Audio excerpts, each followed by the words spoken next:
Salut à tous, c'est Bourrichon, on se retrouve pour l'analyse de la 24e journée du top 14.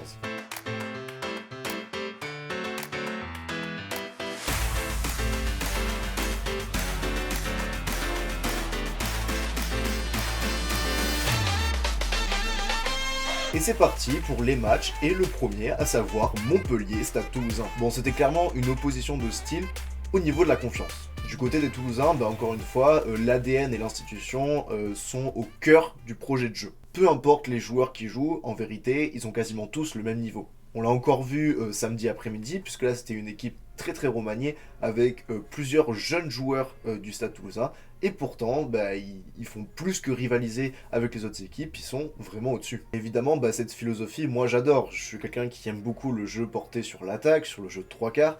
Et là, je me régale en voyant cette équipe de Toulouse. Et à l'inverse, Montpellier, la défaite, elle est juste logique. Quand tu prends un 26-7 à un moment en première période, en fait, tu peux pas te relever de ça. L'écart était déjà trop grand. Alors certes, il y a un sursaut d'orgueil un peu avant la mi-temps avec 2 essais marqués par Reinhardt. Mais c'est tout, parce qu'en seconde mi-temps, ils ont absolument rien fait. Moi, ce qui m'a marqué, c'est en fait dans l'engagement. Les Montpelliérains n'y étaient pas du tout, alors que les Toulousains, ils avaient envie. Et dans les rucks, ils se sont fait bouger, les Montpelliérains, par les Toulousains qui avaient une certaine fougue. Au final, Montpellier ne prend même pas de bonus défensif, je crois, et c'est juste mérité, vu le non-match qu'ils ont fait samedi après-midi. On continue avec le match entre La Rochelle et la section paloise. Alors moi, j'aimerais dire quand même que La Rochelle est un peu miraculée vu la prestation qu'ils nous ont offerte. Franchement, avec ce niveau de jeu, on voit bien que cette équipe a un manque de fraîcheur. Bon, ça fait plusieurs semaines que je le dis, mais surtout qui est en proie au doute. Parce que oui, devant, ça a quand même plus avancé que sur le dernier match face à l'Union Bordeaux-Bègles, mais bon, il n'y a pas eu de réel franchissement, et au final, la section paloise, elle a certes plié, mais elle n'a pas rompu. Et puis le jeu derrière du Stade Rochelais, franchement, il est catastrophique. Il n'y a quasiment aucun enchaînement. Les joueurs ne se trouvent pas. Il y a juste l'essai de Noël qui fait guise de trompe-l'œil parce que sinon, il n'y a pas eu grand-chose. Mais bon, ils ont quand même gagné. Et pourquoi ils ont gagné? Parce que la section paloise a été beaucoup trop pénalisée. Ils ont récolté plusieurs cartons jaunes.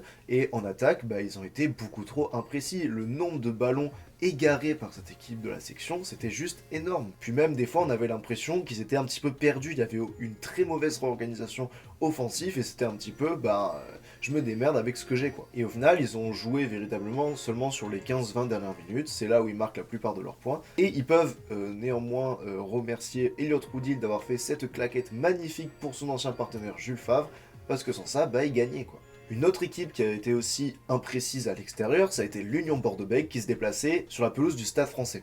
Alors dans ce match, l'UBB en fait a été encore une fois beaucoup trop imprécise. 14 en avant, ça c'est une stat hyper parlante. 14 en avant, c'est juste énorme. Et c'est dommage parce qu'en fait, ils avaient énormément de ballons à exploiter, c'était vraiment eux qui avaient la possession et qui essayaient de tenter, mais juste il manquait quelque chose, il manquait un peu du liant. Au final, ils récoltent quand même un bonus défensif, tout comme la section, qui vient un petit peu les sauver et, on va dire, assurer cette place dans le top 6, même si c'est pas encore mathématiquement fait. Mais c'est clairement bien payé vu la prestation de dimanche soir. Du côté du Stade Français, ils ont été fidèles à eux-mêmes. C'est une victoire qui va redonner un petit peu de confiance après les 2 derniers matchs où ils s'étaient fait écraser à l'extérieur. Et cette victoire, elle s'est forgée notamment sur plusieurs aspects. Tout d'abord, la conquête, puisqu'ils ont été plutôt dominants devant, avec une mêlée qui a pris le pas sur la mêlée bordelaise. Ensuite, évidemment, la défense, parce que, comme je l'ai dit, Bordeaux a eu beaucoup de ballons d'attaque, et au final, le Stade Français a encaissé seulement 2 essais. Et enfin, c'est aussi également le réalisme, parce qu'avec le peu de munitions qu'ils avaient, ils marquent 2 essais par l'intermédiaire de Cocotte et de Second, et au final, c'est grâce à ces essais-là qu'ils peuvent gagner. Le réalisme aussi, qui est une composante de la victoire de Toulon à Oyonnax. En effet, les Toulonnais, ils ont été hyper pragmatiques. Et je trouve que mettre un Melvin Jaminet titulaire pour ce genre de match, ça prend tout son sens. On avait un Marius Daumont qui sortait sur 2 prestations plutôt convaincantes face à La Rochelle et face à Lyon, mais non, ils ont préféré remettre Melvin Jaminet, et c'est tout à fait normal parce que son jeu au pied a été primordial samedi après-midi. Ce que j'ai trouvé aussi rassurant du côté des Toulonnais, c'est que malgré le nombre d'occasions d'essais de la part de Oyonnax, la défense a été bonne et ils n'ont jamais paniqué. En première mi-temps, Oyonnax avait plusieurs actions franches d'essais, et au final, ils en prennent qu'un seul, je crois, celui de Mensa. Et à l'inverse, dès qu'il fallait mettre des points, il y avait l'artificier en personne, à savoir Melvin Jaminet, qui mettait des pénalités d'un peu partout sur le terrain, ou alors des essais bien construits. Du côté de Yonax, là c'est quasiment fini, là ils sont condamnés à la Pro D2, mais je pense qu'ils peuvent quand même sortir la tête haute de ce championnat, parce que là, encore une fois, ils avaient des envies de jouer. C'est ça qui est bien avec cette équipe, c'est que malgré les défaites à répétition, ils continuent de prendre du plaisir et à tenter des choses, à jouer au rugby. Là, encore une fois, c'est pas passé, mais je pense que s'ils gardent cet état d'esprit en Pro D2, ils peuvent rapidement remonter en top 4 ans. On continue avec le Racing qui se déplaçait à Lyon. Du côté des Franciliens, ça a été le même problème que la semaine dernière. Ils se sont entêtés à aller en touche, alors que prendre les points aurait été bien plus judicieux. Encore une fois, ils se sont fait contrer sans arrêt, ils marquent que 2 essais sur le match, alors qu'ils ont eu je sais pas combien de pénales touches, surtout en fin de match. Et au final, je suis bien content qu'ils marquent pas sur la dernière action, parce que cette erreur stratégique, encore une fois, je ne la comprends toujours pas. Que ça t'arrive sur un match, ok, mais là 2 d'affilée, ça commence à faire beaucoup. Et s'ils continuent comme ça, là ils vont continuer de descendre, et au final ne même pas se qualifier pour le top 6. La semaine prochaine, ils reçoivent la section paloise qui fait plutôt des bonnes performances, on va dire, en ce moment, et il va falloir qu'ils soient beaucoup plus réalistes que ça, les Racingmen. A l'inverse, les Lyonnais, eux, ils peuvent être fiers de leurs prestations. En effet, c'était pas un match facile, on sait que Lyon est dans une saison galère, mais pour autant, ils ont donné tout ce qu'ils avaient en eux. À l'image de cette dernière séquence défensive incroyable, où la défense a été héroïque, et qui permet du coup à Lyon de gagner, et de même pas laisser un point de bonus au Racing. Et en plus, je trouve que la victoire est d'autant plus méritée que eux, ils ont respecté le jeu, dès qu'il y avait des points à prendre, ils les ont pris. Il est temps maintenant de parler de l'ASM qui recevait Castres à Marcel Michelin. Et franchement, l'ASM en ce moment, elle fait plaisir à voir. Elle fait de nouveau un match complet et elle se remet à rêver de phase finale. Franchement, samedi après-midi, tout a réussi au Clermontois. Et je l'ai déjà dit, la réussite, il faut la provoquer de temps en temps. Et à l'image du premier essai de Joris Jurand, avec une passe au pied qui est, ma foi, peu spéciale, on va dire, au final, ça fait essai pour Clermont. On sent que l'équipe retrouve une confiance, que les joueurs prennent enfin du plaisir à jouer dans cette équipe clermontoise.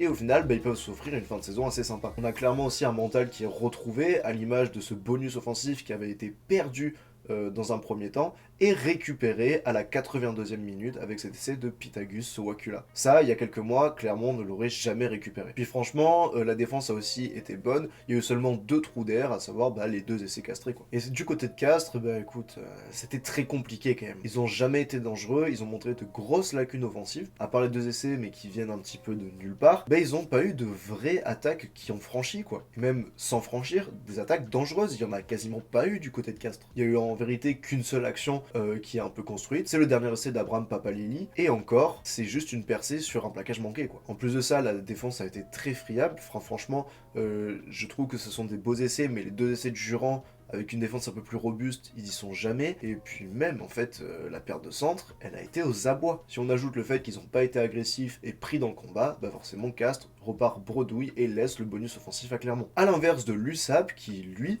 a pris son bonus défensif sur la pelouse de Bayonne. Et je pense que les Perpignanais, ils peuvent nourrir quelques regrets, parce que là, la qualif, elle commence à s'envoler. Ce qui est dommage, c'est qu'ils ont été beaucoup trop pénalisés en début de match. Et donc, en fait, ça a permis à Bayonne de s'envoler au score, et un peu comme Montpellier, en fait, ils ont pas su revenir, l'écart était déjà trop grand. Même si eux, ils étaient quand même plus proches de revenir. C'est dommage parce que en seconde mi-temps, ils ont beaucoup plus tenu le ballon, ils ont été plus agressifs et ils ont plus tenté avec le jeu à la catalane. Mais ils restent imprécis puisqu'ils ont eu beaucoup d'occasions, mais seulement 2 essais. Et je pense notamment à cet essai refusé à Tavité Veredamou fort logiquement sur une passe en avant de McIntyre. C'est dommage, c'est des timings de course. S'il venait une demi-seconde plus tard, il n'y avait pas en avant et donc essai. Du côté de Bayonne, ils se sont servis de sa, on va dire, bonne défense et de certains coups d'éclat, notamment les 2 essais de Rhys Hodge, pour gagner, parce que la possession était plutôt à l'avantage de l'USAP. Ils peuvent aussi dire merci aux gros qui ont concassé la mêlée de Perpignan,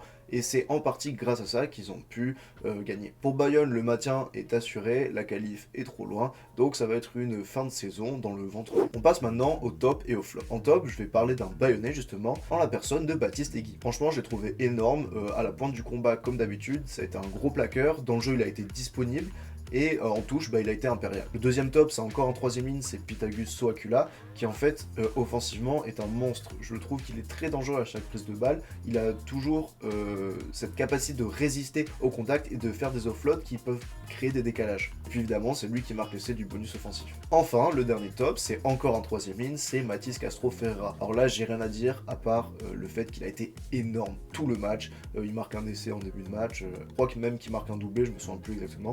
Mais en tout cas, il fait une performance exceptionnelle. En flop, maintenant, on va rester à Montpellier en la personne d'Auguste Cadeau. En effet, en l'absence de Louis Carbonel, il a pris le jeu au pied sur les pénales touches et ça n'a pas été une réussite. En défense, je l'ai trouvé pas vraiment à l'aise, en tout cas moins que d'habitude. Et en attaque, il a été tout simplement inexistant. On repart du côté de Clermont avec Nathanaël Huleux. En effet, il a été très discret tout au long du match, très peu de ballons à négocier. Le seul qu'il a négocié, il fait une course de 80 mètres, mais se fait rattraper par Étienne Fourcade, un talonneur, donc ça prouve qu'il n'était pas dans un bon jour. Et puis évidemment, il prend un carton au bout de 5 minutes de jeu. Enfin, le dernier flop, c'est David Dinajvili, qui n'a pas eu son rendement habituel. En effet, il y a une stat qui a été évoquée par Alexandre Priam dans le petit bureau, ça a été 6 ballons perdus sur 9. Bon, j'ai pas besoin de vous expliquer, c'est catastrophique. Et puis même, évidemment, il y a cette action où il perce et oublie en 5 contre 1, et cela joue solo, alors qu'il va se faire arracher le ballon quelques mètres plus loin. Du côté du classement, Toulouse assure sa place en demi-finale, c'est vraiment quasiment fait pour le Stade français. Bordeaux, je pense, va être dans le top 6, tout comme Toulon, et après, c'est la bataille. En bas, Montpellier condamné à cette 13e place, Oyonnax à la 14e, et enfin, les autres équipes, elles sont sauvées.